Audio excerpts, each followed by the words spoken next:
हरिओम। आज सुनेंगे 3.13 पतंजल योग सूत्र। यह है एतेन भूतेन्द्रियेषु धर्म लक्षणावस्था परिणामा व्याख्याताः। एतेन यानी इस तरह से, ऐसे प्रकार से। भूत यानी उसमें पंच महाभूत, पंच तन्मात्रा, इंद्रियेषु यानी 10 ज्ञानेन्द्रिय, 10 यानी 5 ज्ञानेन्द्रिय, 5 कर्मेंद्रिय और अंतःकरण, और धर्म यानी गुण धर्म। तो इस प्रकार से पंच महाभूत, पंच तन्मात्रा, 10 इंद्रिय व अंतःकरण, इनके गुण धर्म यानी एट्रीब्यूट्स, लक्षण और अवस्था, इनके बाबत में जो भी परिणाम होते हैं उसके रूपांतरण की व्याख्या की हुई है। अभी इसका एक्सप्लेनेशन देते हुए आगाशे सर बताते हैं कि मूल जो अपनी प्रकृति रहती है उसका पुरुष के साथ संयोग हुआ तो प्रकृति की उत्क्रांति होने लगती है। तो प्रकृति, महत, अस्मिता, पंच ज्ञानेन्द्रिय, पंच कर्मेंद्रिय, मन, पंच तन्मात्रा और पंच महाभूत, ऐसे सब 24 तत्व की उसमें से निर्मित होती है। और प्रकृति जो है वो त्रिगुणात्मक होने की वजह से निर्माण हुआ त्रिगुणात्मक, जो भी उसमें से निर्माण हुए वो सारे त्रिगुणात्मक यानी सत्व, रज, तम, ये तीनों गुण प्रकृति में भी है, तो उससे जो भी उत्पन्न हुआ उसमें भी है। और उसमें होने वाले जो बदल है, चेंजेस है, उसके नियम भी एक समान है। तो उन्होंने बताया है कि चित्त जब प्रकृतिजन्य सृष्टि के संपर्क में आती है तो सर्वार्थता परिणाम के अनुसार अनुभूति होती है। यानी हर वस्तु धर्म, लक्षण व अवस्था, इन 3 स्वरूप में महसूस होती है। तो धर्म मतलब क्या कि मूल स्वभाव, कोई भी चीज़ का मूल स्वभाव, ऐसा मतलब कोई भी जो उसका गुण धर्म रहता है, मूल मेन जो उसका एट्रीब्यूट रहता है, वह गुण धर्म नहीं, एट्रीब्यूट मतलब उसका जो मूल स्वभाव रहता है। जैसे अग्नि का धर्म जो है वो दाहकता है। अग्नि यानी कैसा रहता है, जलने वाली वस्तु है, तो यह उसका मूल स्वभाव है। और जल का धर्म क्या है, शीतलता। पानी यानी कैसे ठंडक देता है, तो ये उसका धर्म है। अभी इन हर एक पदार्थ के लक्षण भी है। लक्षण यानी दृश्य गुण धर्म, यानी जो दिखते हैं, दिखने वाले गुण धर्म। कोई भी पदार्थ का रंग, रूप, उसका गुण धर्म। तो धर्म लक्षण की तरह ही पदार्थ की, हर एक पदार्थ की अवस्था भी रहती है। तो अग्नि के बाबत में हमको 2 अवस्था मालूम पड़ जाती है कि एक गुप्त अवस्था और एक प्रकट अवस्था, यानी मैनिफेस्टेड एंड अनमैनिफेस्टेड। फिर उसका ही मतलब है कि अग्नि, जो बुझा हुआ अग्नि और जो पेटाया हुआ अग्नि, काष्ठ में जो रहता है वो सुप्त अवस्था में रहता है।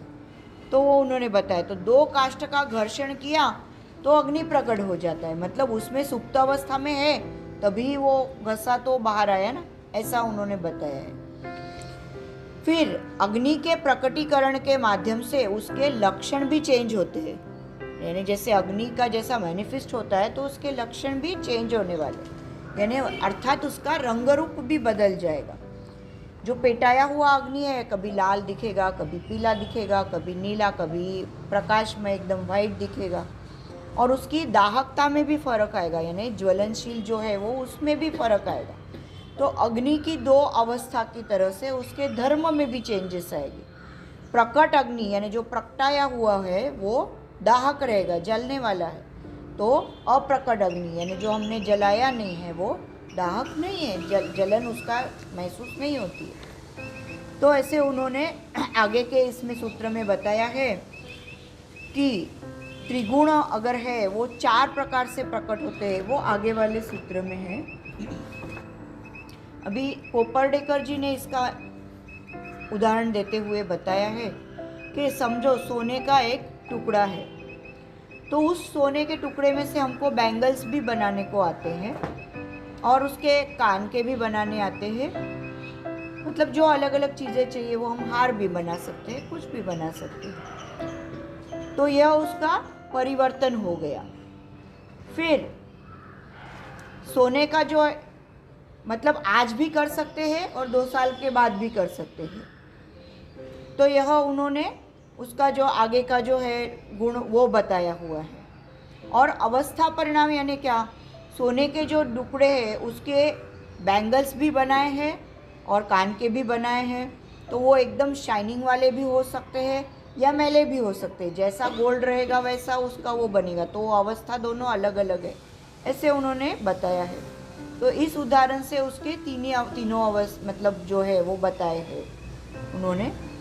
फिर आगे उन्होंने और एक उदाहरण दिया है कि सामान्य इंसान रहता है तो उसको क्या रहता है, सब चीज़ चाहिए रहती है। मूवी देखनी रहती है, बार बार देखनी है, अच्छे अच्छे कपड़े पहनने हैं, फिर अपने चित्त को सब कुछ चाहिए चाहिए चाहिए रहता है।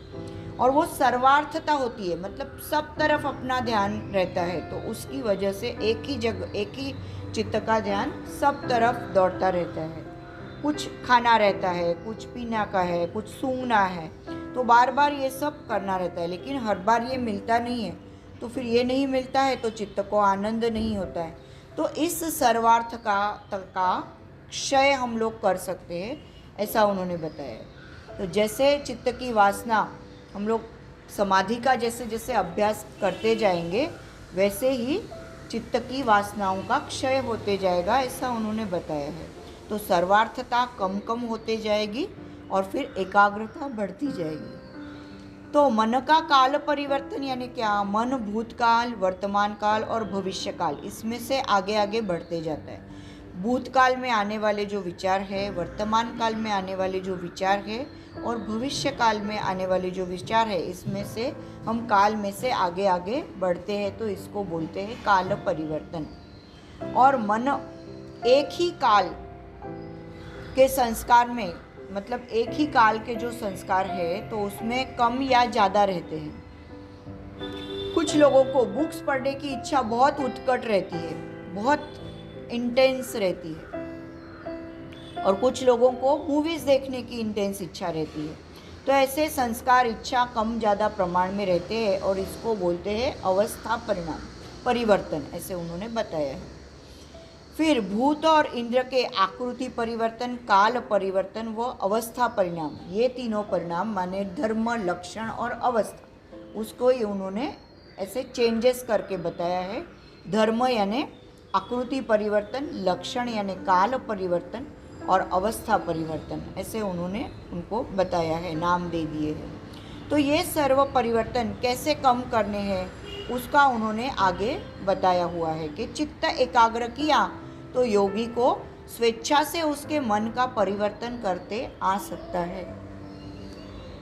फिर एकाग्रता अगर जब आपकी आ जाती है तो धारणा, ध्यान, समाधि यानी संयम का जो परिणाम है वो साधक अनुभव सकता है, उसको ही संयम बोलते हैं। एकाग्रता हो गई तो साधक अपनी स्वेच्छा से, खुद की इच्छा से मन का परिवर्तन जो होता रहता है उसको कंट्रोल कर सकता है और संयम अच्छा पा सकता है, ऐसा उन्होंने बताया है। फिर आनंद ऋषि जी ने बताया है